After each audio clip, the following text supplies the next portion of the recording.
Boa noite. Você confere agora as notícias que são destaque em Minas nesta quarta-feira. Bispo que comanda a Igreja Internacional Plena Paz é preso por suspeita de desvio de dinheiro de bens doados à igreja e por enganar os fiéis. O religioso também é suspeito de estupro. 4 pessoas são presas em flagrante na capital depois de aplicar golpes em quem vendia produtos pela internet. Obra que a Vale vai fazer em Barão de Cocais para controlar o trajeto da lama em caso de rompimento da barragem vai levar 6 meses para ficar pronta. Prefeitura de BH prorroga a campanha de vacinação contra a gripe. Termina amanhã o prazo para o governador Romeu Zema sancionar ou vetar a reforma administrativa. E esse é um dos assuntos do nosso comentarista Orion Teixeira. Atlético comemora a classificação para as quartas de final da Sul-Americana com a atuação impecável de São Vítor. E não se esqueça que estamos transmitindo o nosso jornal também ao vivo pelo Facebook, na página da TV Band Minas.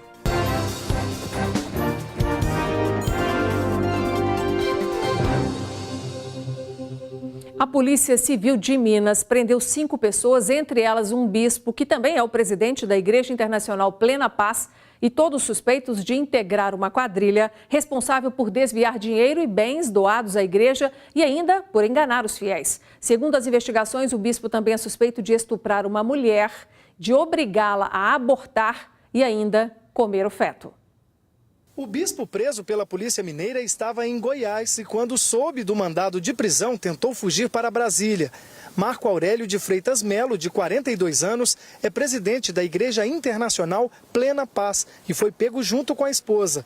Eles e outras 3 pessoas são investigados por dar um golpe em investidores do ramo imobiliário. As vítimas não recebiam o que era prometido dele, o retorno financeiro, e isso passavam-se anos sem receber e cobravam e não tinham nenhum retorno. Então foi a partir disso que tudo veio à tona, né? Que chegou ao conhecimento da polícia, a gente trabalhou essas informações e realizou essa investigação. O bispo também desviava doações dos fiéis e contava com a tesoureira da igreja para transferir o dinheiro para a conta dele. O homem também teria se apropriado destes veículos, recebidos como ofertas. A polícia ainda apreendeu relógios, instrumentos musicais, celulares e computadores. Além dos crimes relacionados às fraudes financeiras, o bispo também é investigado por estupros e por um aborto.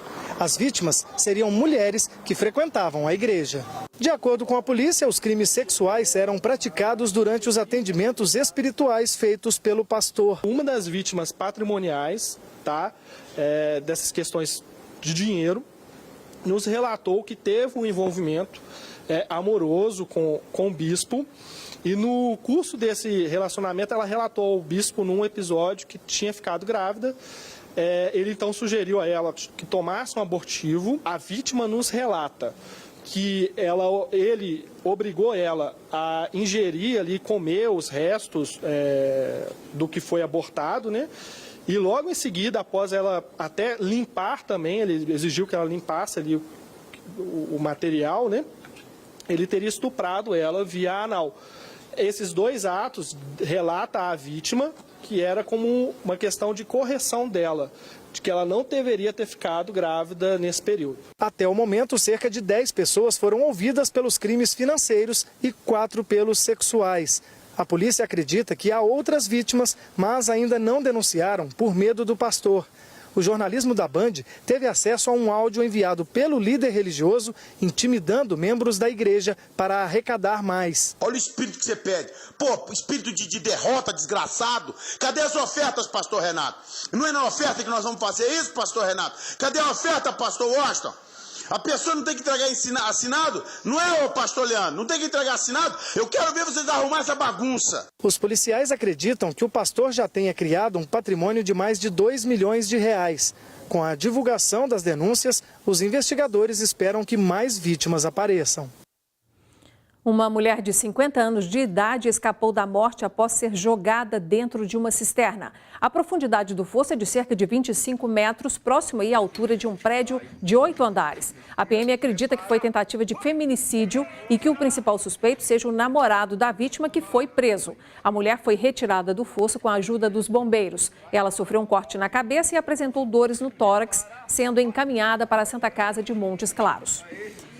4 pessoas foram presas em flagrante em BH, suspeitas de comprar produtos anunciados na internet e de fingir que pagavam, mas na verdade estavam dando um golpe. Com o grupo, a polícia apreendeu produtos no valor de R$150 mil. Computadores, drones, celulares e vários aparelhos de última geração. Os materiais, fruto de golpes pela internet, foram apreendidos pela Polícia Civil em Belo Horizonte. 4 integrantes de uma quadrilha especializada em crimes de estelionato foram presos. De acordo com a Polícia Civil, os materiais apreendidos estão avaliados em torno de R$150 mil. O mentor da quadrilha é Gustavo de Souza Veloso. Ele cometia os crimes pela internet. O estelionatário já é um velho conhecido da polícia. Tem passagens pelo mesmo crime.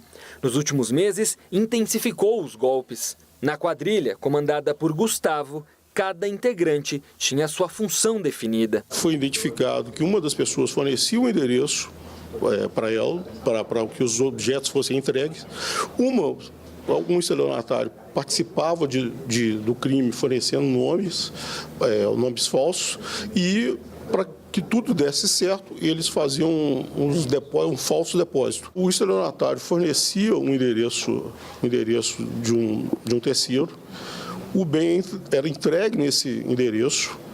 Após ser entregue, um motorista de aplicativos, e nós acreditamos que tem outros motoristas, ia até esse local, pegava o objeto e levava para uma loja de porta aberta para a rua e lá revendia o objeto. Com a prisão em flagrante, todos admitiram a participação no crime.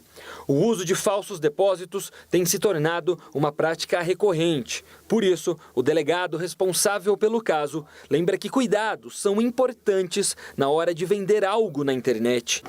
Se fosse fazer uma venda desse tipo, eu queria receber por aplicativo o valor que a pessoa ia depositar na minha conta, porque é a conta de origem e minha conta. E no caixa eletrônico você não tem certeza de quem fez esse depósito. Os materiais apreendidos estão no DEPATRE, o Departamento Estadual de Investigação de Crimes contra o Patrimônio. Caso você tenha sido lesado pelo criminoso, os materiais já podem ser liberados às vítimas. Os presos já estão à disposição da Justiça. Olha, gente, quem olhou essas imagens aí, identificou algum pertence que foi roubado ou quer checar, pode ir ao Departamento Estadual de Crimes contra o Patrimônio, que é localizado ali na Avenida Amazonas, no número 7025, no bairro Nova Gameleira, aqui em Belo Horizonte. Para então retirar o equipamento, a vítima terá que apresentar um comprovante de propriedade com uma nota fiscal. Uma mulher foi presa com mais de 12 quilos de êxtase nesta terça-feira no Aeroporto Internacional de Belo Horizonte, em Confins, na Grande BH.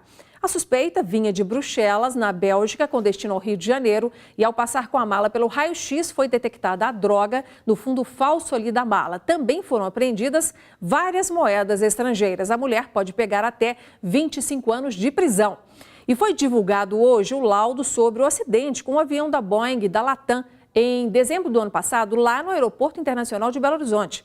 Falha no sistema elétrico e excesso de peso combinados causaram o acidente, de acordo com o CENIPA, o Centro de Investigação e Prevenção de Acidentes Aeronáuticos. O peso extra causou um superaquecimento nos pneus, mas antes um curto-circuito havia levado ao pouso forçado da aeronave.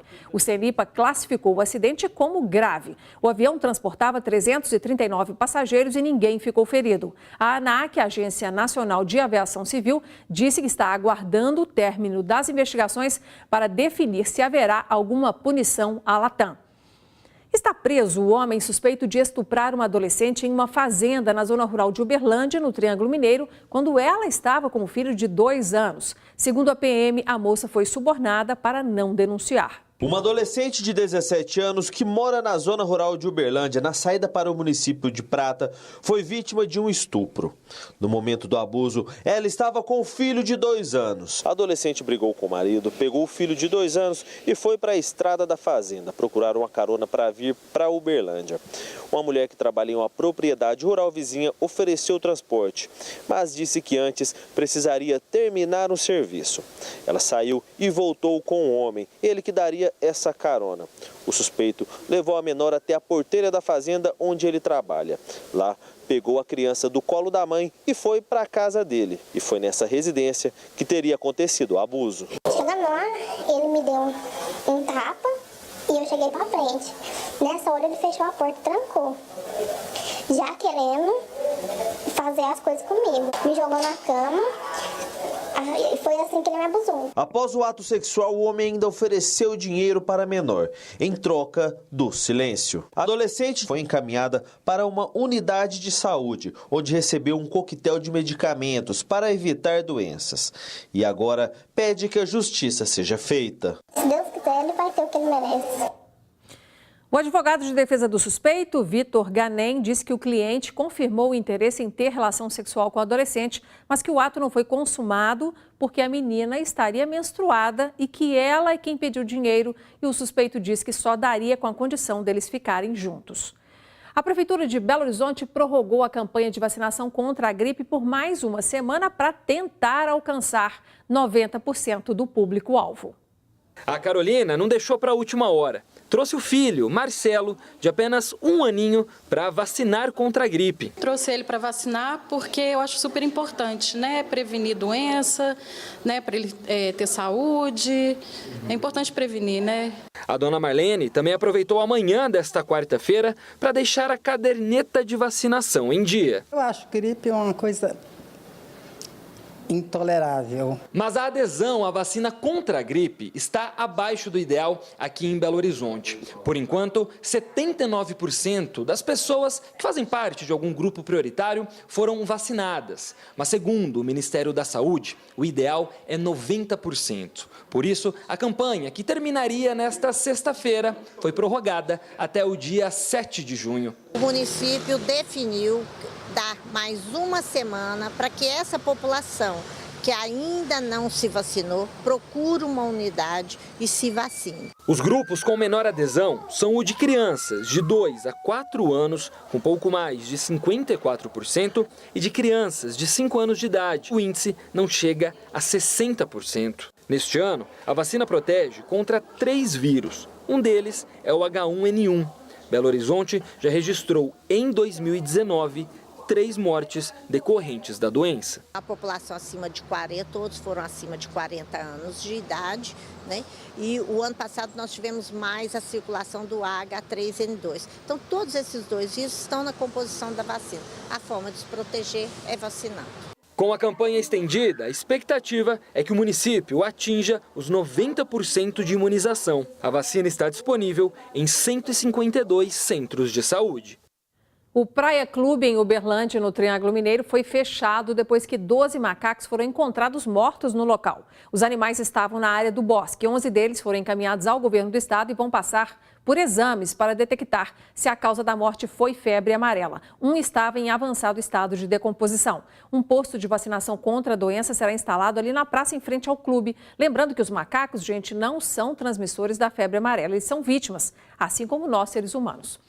E veja a seguir, Atlético comemora a classificação para as quartas de final da Copa Sul-Americana com defesas incríveis do goleiro Vitor.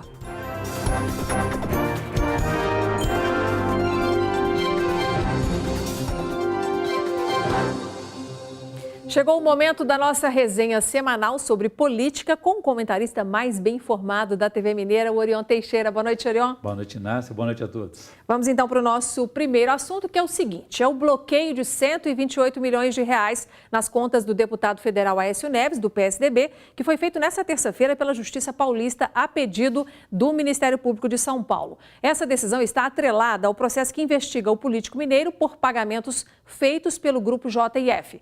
O parlamentar teria solicitado 18 milhões de reais ao empresário Joesley Batista para cobrir despesas eleitorais em 2014 e depois pagamentos mensais para custeio de despesas pessoais. Por meio de nota, a defesa de Aécio Neves diz que considera inusitada e incompreensível a decisão de bloqueio das contas do deputado e que já apresentou recurso. Essa decisão judicial acontece logo após o PSDB anunciar que criou um código de ética interno que vai permitir que filiados sejam expulsos em caso de descumprimento de regras. Orion, o ex-governador Aécio Neves corre o risco de ser expulso por causa dessas novas regras ou não, já que o documento é posterior a essas acusações contra ele? Nessa parece ter sido feito sob encomenda, né? Diante de uma punição maior, né, adota-se manobras garantistas. O PSDB convivia com o seguinte dilema: conviver com um filiado acusado de graves denúncias de corrupção ou cortar o mal pela raiz. Optou então por criar esse instrumento de código de ética para, daqui para frente, punir irregularidades, transgressões e indisciplinas e não olhar para trás. Enfim, na verdade, é um perdão, né, para os malfeitos e um incentivo à impunidade. A acompanhar, né, quais serão as consequências também.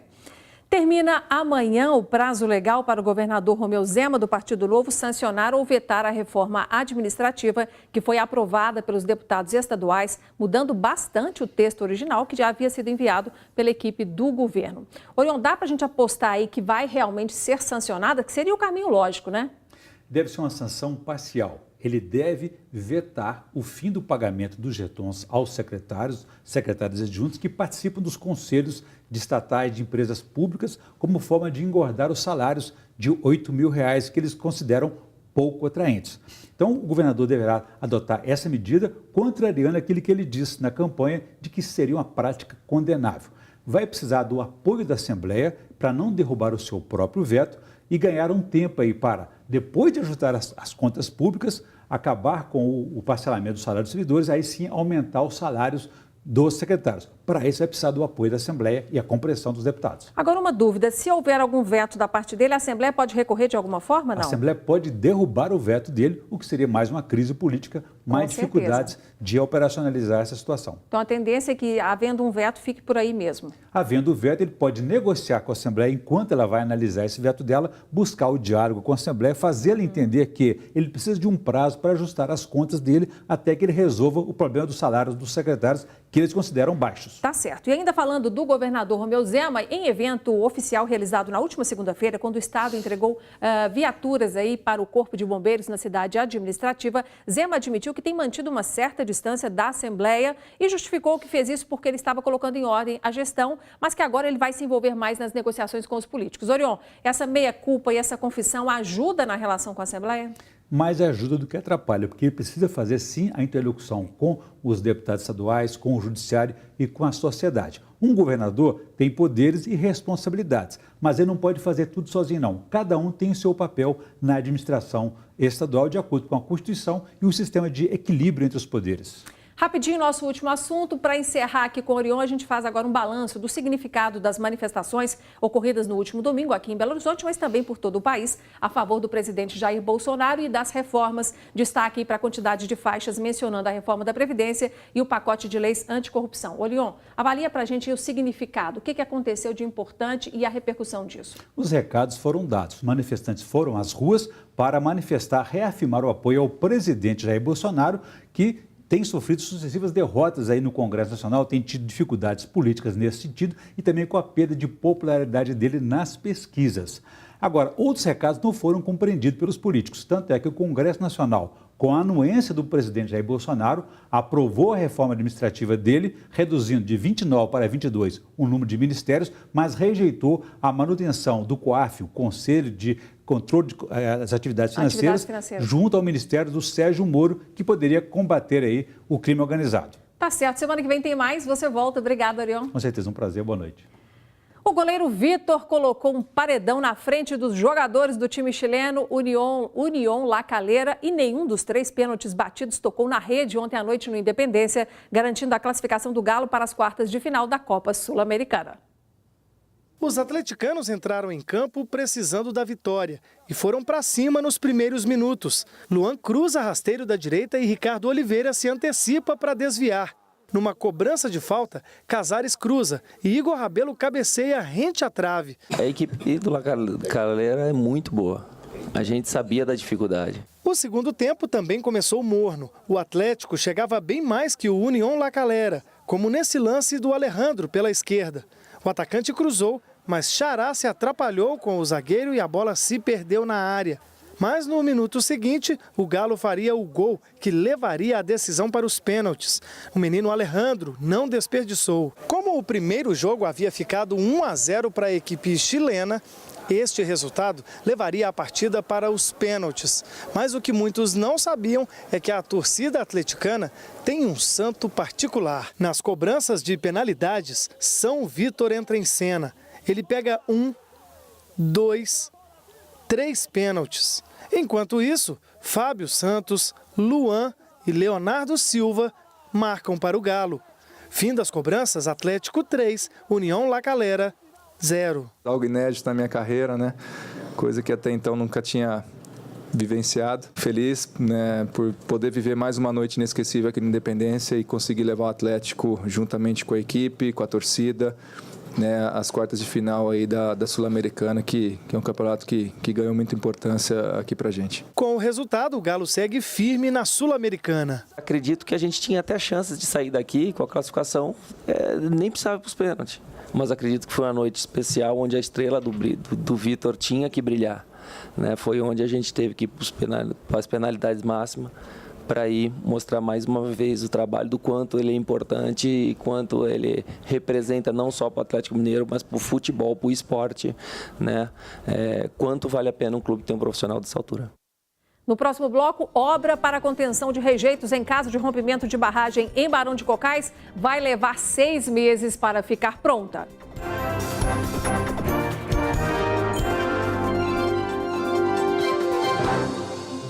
O Tribunal Superior Eleitoral revogou a cassação do mandato do prefeito de Sete Lagoas, Leone Maciel Fonseca, e do vice, Duílio de Castro Faria, eleitos em 2016. A Justiça havia declarado inelegível a chapa por conta do uso indevido dos meios de comunicação durante a campanha. O vice, Duílio de Castro Faria, assumirá o cargo de prefeito até o final de 2020.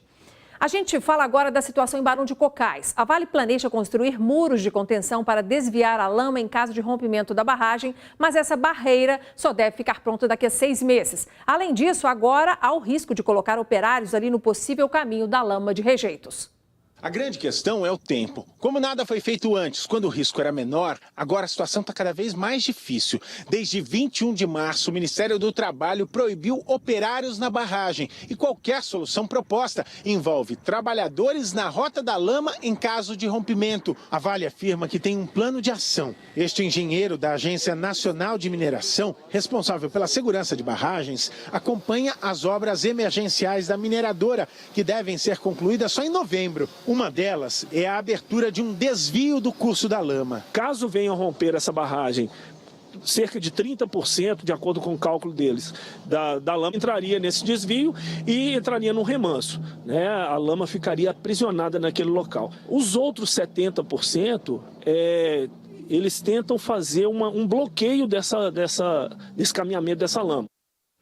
O Brasil tem mais de 13 milhões de desempregados, mas em alguns setores da economia estão sobrando vagas, acredite, por falta de profissionais qualificados. É o caso da área da tecnologia da informação. Esta empresa em Belo Horizonte tem 12 vagas à espera de candidatos. No ano passado, o quadro de funcionários aumentou 70% e a estimativa para 2019 é de crescimento de 50% a 60%. Há 4 anos como gerente de TIC, Éder vê o mercado aquecido ainda por muito tempo. A mão de obra qualificada ainda é um problema muito grande no nosso país, né? São poucos profissionais que a gente encontra que tem a qualificação necessária para exercer as funções. Há mais de 13 milhões de brasileiros desempregados, mas neste setor, o de tecnologia da informação e comunicação, sobram vagas. Nas contas da Brascom, associação que representa essas empresas, o Brasil forma 46 mil especialistas em TIC por ano, número insuficiente para atender a demanda que será de 70 mil trabalhadores a cada ano até 2024. Hoje em dia, você inventa um aparelho, um dispositivo móvel, daqui a alguns meses ele já está praticamente obsoleto, novas tecnologias já estão sendo desenvolvidas. E para acompanhar esse mercado, o profissional da área de TI ele tem que ser antenado, ele tem que ser proativo. Esta outra empresa enfrenta o mesmo problema. O presidente diz que não consegue profissionais qualificados para preencher 4 vagas. A gente tem investido bastante em treinamento e formação de profissionais, incluindo parcerias com instituições de ensino, com o objetivo de fato, preencher esse desalinhamento que existe entre o profissional que vem de uma instituição de ensino, entra no mercado de trabalho ainda despreparado. O salário inicial nas empresas de TIC varia de R$ 4.000 a R$ 9.000 por mês. Bruno foi contratado recentemente. Ele conta que para conseguir uma oportunidade, estar sempre atualizado é fundamental. Essa é a coisa mais importante. Você não para de estudar nunca nessa área de jeito nenhum. Então, todo dia tem que estudar, tem que buscar coisa nova. Eu gosto muito do que eu faço. Para rever o nosso jornal e compartilhar as reportagens, você acessa YouTube ou Facebook no perfil TV Band Minas. Ficamos por aqui, obrigada pela sua atenção. Amanhã estaremos de volta. Até lá e boa noite.